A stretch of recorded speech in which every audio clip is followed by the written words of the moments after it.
দেখেছি স্বপ্নে আজ রাত্রি 2টার পরে এলো বন্ধু আমার ঘরে আজ রাত্রি 2টার পরে এলো বন্ধু আমার ঘরে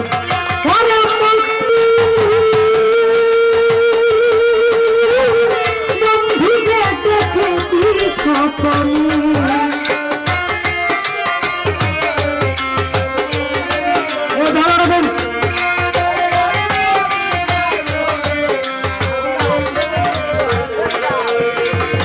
রবিবারে গান ছিল না ছিলাম আপন বাড়ি রাত্রি 10টার সময় আমি ঘুমাইয়া